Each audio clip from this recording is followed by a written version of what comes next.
tugon po sa patuloy pa ring pagbigat ng daloy ng trapiko at pahirapang pagbiyahe, lalo na sa mga kapatid nating commuters, may programa po ang ilang sangay ng pamahalaan.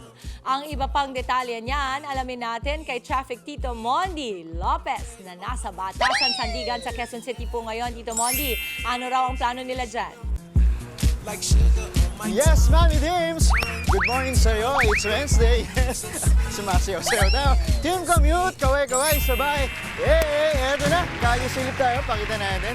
Ayan, ngayong araw nga, simulan natin ang itong proyekto ng DOTR. Makikita nyo, itong dalawa na natatakpan ng bus. Ayan, may nag-assist na sa ating mga driver, lalo na sa mga bus at mga PUV natin. Ayan, kita nyo sila. Ayan, kakaway kaya sila. Pakita natin.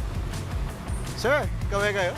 Ayun, busy sila. Eto, simula ngayong araw nga, may mga tao na ang DOTR dito mismo sa Batasan. Siyempre, hindi nag-iisa ang DOTR. Meron na tayong kasabay sa ating biyahe. Kasama nilang LTO, LTFRB, MMDA, QCDPOS at pati na rin ang Philippine Coast Guard para talagang all-star team na ang tumutulong para mas mapagaan yung araw-araw nating biyahe. Misyon nila ay gawing mas madali at mas ligtas ang pagsakay natin, lalo na para sa ating mga lolo't lola at mga kapatid na PWD. At guess what, sabi nga ni Acting Secretary Giovanni Lopez na hinihintay natin ngayon na nag-commute nga last week, ramdam na ramdam niya ang struggle. Yung pila na parang walang ending, yung siksika na parang sardinas, at yung paghihintay na parang forever gaya nila. Ayan sila sa ating mga kapatid.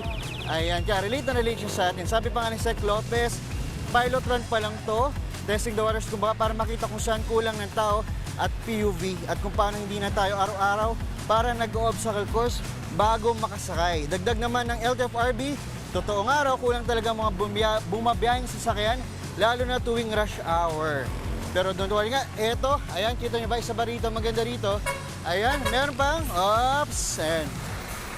May barriers na rin para sigurado na kung saan dapat dumaan o magsakay at magbaba ang ating mga drivers. At meron dito, makikita nyo, may PV stop, pakita natin, ayan. Ayan, para siguradong mas maayos at mas maliwalas at mas convenient sa ating team commute. Yan muna ating morning biyahe. Back to studio. Maraming salamat, Tito Mondi Lopez. Mga kapatid, Mondi Lopez po, manatiling updated sa lagay ng trapiko sa mga pinakaabalang kalsada sa Metro Manila.